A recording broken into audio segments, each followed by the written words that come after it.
మా వంగపాడు గ్రామ ప్రజలకు, సోదరి సోదరులకు, అలాగే మా సీనియర్ నాయకులకు, ఈరోజు అందరం ఎక్కించిన కార్యకర్తలకు శిరస్సు వంచి నమస్కారం చేస్తున్నా.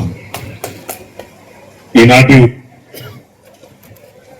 అధ్యక్షత వహిస్తున్న ప్యాక్స్ చైర్మన్ రాజేష్ గౌడ్ గారికి, అలాగే టెస్కాప్ చైర్మన్ రవీందర్రావు గారికి, వేదిక మీద ఉన్న ఇంకా కార్పొరేటర్ రవి నాయక్ గారికి, డిసిసిబి డైరెక్టర్ జగన్మోహన్ రావు గారికి, ఏవో అందాల గారికి, ప్యాక్స్ డైరెక్టర్లు మార్కెట్ డిఏ గారికి, అగ్రికల్చర్ ఏడీ గారికి, మాజీ పిఎస్సి చైర్మన్ అల్లిరెడ్డి గారికి, కిసాన్ సెల్ హన్మకొండ జిల్లా అధ్యక్షులు వెంకటరెడ్డి గారికి, అలాగే సీనియర్ నాయకులు కాంగ్రెస్ నాయకులైన మహేందర్ రెడ్డి అధ్యక్షుల గారికి, డివిజన్ రఘు గారికి, గ్రామ అధ్యక్షులు రవీందర్ గారికి, మాజీ కార్పొరేటర్ సోదరి కల్పన గారికి, బ్లాక్ అధ్యక్షులు తిరుపతి, గ్రామ నాయకులు మధు కుమార్, వివిధ హోదాల నాయకులందరికీ, మరి ముఖ్యంగా రైతు సోదరులకు అందరికీ నా యొక్క హృదయపూర్వక నమస్కారాలు.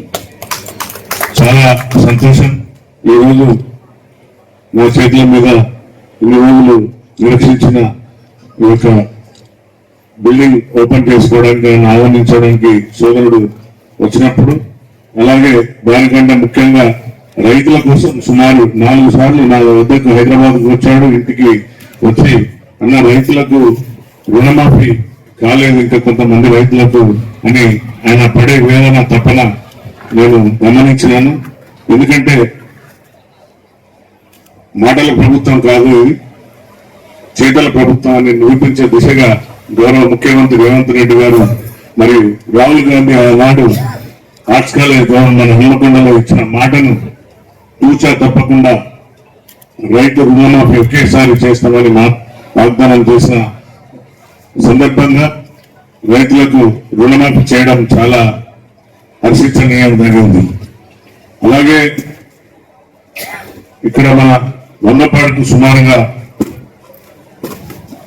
1 లక్ష మొత్తం రైతులు సంఖ్య 640 మంది నాకు ఇవ్వడం 14 మంది. సో ఇందులో 294 మందికి 1,44,44 1,44,00,000 రుణమాఫీ అయింది. ఇంకా సుమారుగా 70 నుండి 80 మందికి ఆధార్ కార్డులో ఉన్నదా లేక బ్యాంక్ లో ఉన్న తీసుకున్న లింక్ సరిగా లేనందున ఇంకా రాలేదు. తప్పనిసరిగా ఇంకా 200 మందికి 2 లక్షలు ఇంకా రావాల్సింది. మీరు ఎవరు కూడా రైతు సోదరులు ఎవరు కూడా దిగులు పడకండి. ఆ బాధ్యత నేను తీసుకున్నా. తప్పనిసరిగా దగ్గరుండి సోదరుని తీసుకుని గౌరవ మనం మినిస్టర్ రైతు మినిస్టర్ మన తుమ్మల నాగేశ్వరరావు దగ్గరికి కూడా వెళ్ళడం జరిగింది. ఇద్దరం కలిసి వారికి వివరించడం, ఇక్కడ జరిగిన కొన్ని బ్యాంకులు జరిగిన లోపాల వల్ల ఆ యొక్క ఐఎఫ్సి కూడా లేకుంటే రైతుల విషయంలో కొన్ని తప్పిదాలు జరగడంలో మన సోదరులకు రైతు సోదరులకు సరైన సమయంలో రాలేదు. ఎవరు కూడా దిగులు చెందొద్దు. ఈ యొక్క 10-15 రోజులలో ఈ మంత్ లాస్ట్ కల్లా నేను దగ్గరుండి పోయి శాంక్షన్ తీసుకొచ్చే బాధ్యత నేను తీసుకుంటున్నా. ఈ సభాముఖంగా అందరికి కూడా భరోసా ఇస్తున్నా. తప్పనిసరిగా వీలైతే సీఎం గారి దగ్గర పోయి కూర్చొని అతి త్వరలో మిగతా రైతులకు కూడా వచ్చే విధంగా నేను ముందుకు వెళ్తానని ఈ సభాముఖంగా మీ అందరికి తెలియజేస్తున్నాను. అలాగే అవాకులు చివాకులు పలుకుతున్నారు ఎన్నో విధాలుగా. ఇంత చేసినా కూడా, ఇంత ట్రాన్స్పరెంట్ అంటే పారదర్శకంగా చేసినా కూడా ప్రభుత్వాన్ని ఎల్లవెల్లా నిందలేయడం,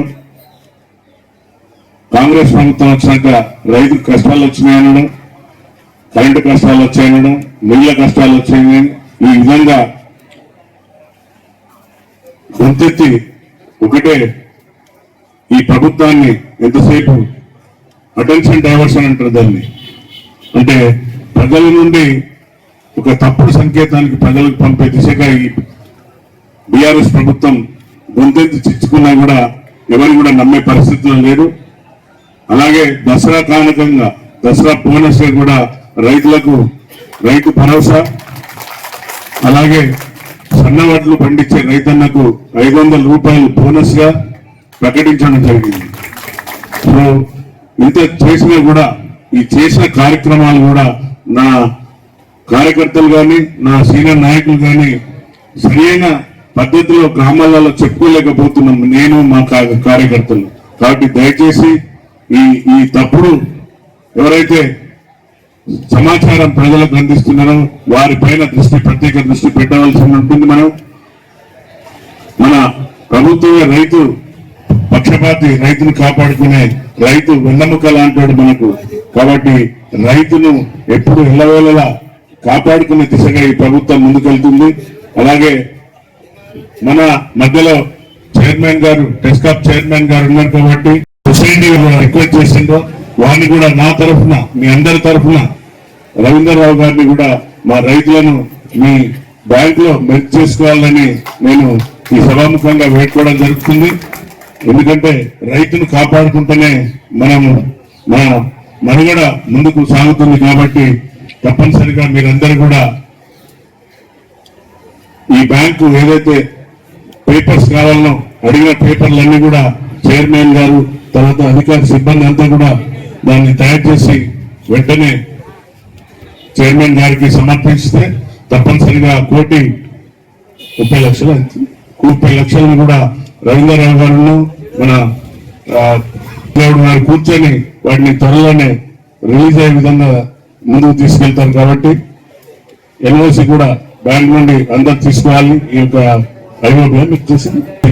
ఐఓబి బ్యాంక్ నుండి మీరు ఏదైతే ఉన్నాయో అందులో త్వరలో అవన్నీ పేపర్స్ అన్ని వారికి ఫార్మేట్ లో ఇస్తే తప్పనిసరిగా అది కూడా మన రవీంద్రరావు గారు తక్షణమే ఇస్తానని మన వేదికగా కూడా మాట ఇచ్చారు. సో ఇన్ని చేసినా కూడా ఇంకా మన పైన బురద జల్లడానికి చాలా కుయుక్తులు పాటిస్తున్నారు. కాబట్టి ప్రజలు గమనించాలి, ఈ యొక్క ప్రభుత్వం మీ పక్షాన్నే ఉంది.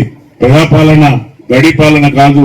మన ముఖ్యమంత్రి గారు 24/7 ఫామ్ హౌస్ లో లేడు, మీకు అందుబాటులో ఎప్పుడు సెక్రటరియట్ లో ఉండి ఎవరు వచ్చినా కూడా వారితోని మార్నింగ్ నుండి ఈవినింగ్ వరకు, ఈవినింగ్ అయితే ప్రత్యేకంగా ఎమ్మెల్యేలు ఉన్న సమస్యలతో వెళ్తే 4 నుండి 6 వరకు ఎమ్మెల్యేలకు కూడా కార్యకర్తల విషయంలో కానివ్వండి లేక ఎలాంటి సమస్యలు కానీ తీసుకెళ్తే తక్షణమే వాటిపైన స్పందించి తగిన అధికారులకు సూచనలు ఇస్తున్నారు.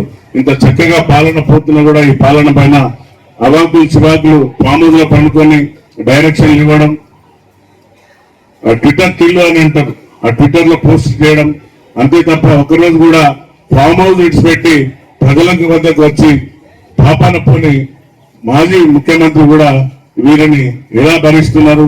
మనం చూసినాం కౌశిక్ రెడ్డి అనే ఒక మొదటి ఏనుగు ఏ విధంగా హైదరాబాద్ లో అల్లర్లు సృష్టిస్తున్నారో చూసాం. మనం ల్యాండ్ ఆర్డర్ తప్పిపోయిందని అంటున్నారు, ల్యాండ్ ఆర్డర్ గాడి తప్పిపోయింది అంటున్నారు, మడళ్ళు రేపులు అంటున్నారు. సమాజంలో మనకున్న సమాజంలో ప్రతి సమాజం ఏదైతే చైతన్యవంతమైన సమాజంలో ఇలాంటి జరగడం వీటినైనా కూడా పోలీస్ అధికారులు ఛేదించకుంటే వారిని మనం తప్పుపడతాం. కానీ ఏది జరిగినా కూడా తక్షణమే పోలీసులకు ఫ్రీ హ్యాండ్ ఇచ్చింది గవర్నమెంట్. వారికి అధికారులకు సరైన సూచనలు ఇచ్చి ల్యాండ్ ఆర్డర్ గాడిలో పెట్టి ప్రజలకు ఎప్పుడు ఎల్లవేళలా అందుబాటులో ఉండే విధంగా ఈ పాలన కొనసాగుతున్నా కూడా అవాకులు చివాకులు పేల్చి ఎంతసేపు ప్రభుత్వాన్ని అభాస్ పాలు చేస్తున్న ఈ యొక్క బీఆర్ఎస్ ప్రభుత్వం మనం అందరం కూడా ఎండగట్టవలసిన అవసరం ఉన్నది. కాబట్టి తప్పనిసరిగా మాట ఇచ్చి మడవ తిప్పని కాంగ్రెస్ ప్రభుత్వం రేవంత్ అన్న 24 గంటలు ప్రజల కోసం పనిచేస్తున్న మన యొక్క ఏదైతే కేబినెట్ అంటే అందరు మంత్రులు కూడా ఎల్లవేళలా ఏదిపై అడిగినా కూడా తక్షణమే మనకు అందుబాటులో ఉంటున్నారు. అతి త్వరలో నేను తెచ్చిన నిధులను కూడా ఫస్ట్ వర్ధనపేటలో సుమారుగా ఒక 150 కోట్ల వర్క్స్ వచ్చినాయి. అది అలాగే హసన్పర్తికి కూడా మన ఈ మండలానికి కూడా కొన్ని వర్క్స్ తీసుకొచ్చిన వాటిని కూడా త్వరలోనే చేసుకోవడానికి మంత్రులను ఇన్వైట్ చేస్తున్నా. అది కూడా మీకు ఈ యొక్క రోడ్ సమస్య, ఫ్లైఓవర్ సమస్య కూడా మనకు పెద్ద సమస్య. ఎందుకంటే వంగపాడుకు హైవే క్రాస్ అవుతుంది కాబట్టి యాక్సిడెంట్లు అవుతున్నాయి కాబట్టి దాన్ని కూడా హైవే సమస్య మరియు మన యొక్క రవాణా శాఖ మంత్రులతో మాట్లాడి దానికి కూడా లెటర్ ఇవ్వడం జరిగింది. దానికి కూడా వారు స్పందించి అతి త్వరలో మనకు ఫ్లైఓవర్ విషయంలో కూడా అధికారులను పంపించి పూర్వ మొత్తం దాని యొక్క రిపోర్ట్ తెప్పించుకుంటామని మాట ఇచ్చారు. తప్పనిసరిగా మన వంగపాడు గ్రామానికి ఫ్లైఓవర్ వచ్చే దిశగా పనిచేస్తానని ఈ సభాముఖంగా మీ అందరికీ తెలియజేస్తూ, అలాగే ఎవరైతే రైతులు ఎవరు కూడా నిరుత్సాహపడకండి, ఎవరు కూడా డబ్బులు ఒక పైసా ఎవరికి కూడా ఖర్చు పెట్టకండి. తప్పనిసరిగా నేను దగ్గరుండి మరి మన చైర్మన్ రాజేష్ గౌడ్ తో కలిసి డబ్బులు తెచ్చే విధంగా వితిన్ ఈ షార్ట్ మ్యాన్ 15-20 days లో తెచ్చే విధంగా నేను ముందుకు వెళ్తానని మాటిస్తూ, ఈ చక్కటి అవకాశం కల్పించిన మీ అందరికీ, వేదికలో ఉన్న పెద్దలందరికీ, అలాగే నా కార్యకర్తలు గ్రామస్తులకు అందరికీ మరొకసారి హృదయపూర్వక నమస్కారాలు, శుభాకాంక్షలు ముగిస్తున్నా. జై హింద్, జై కాంగ్రెస్.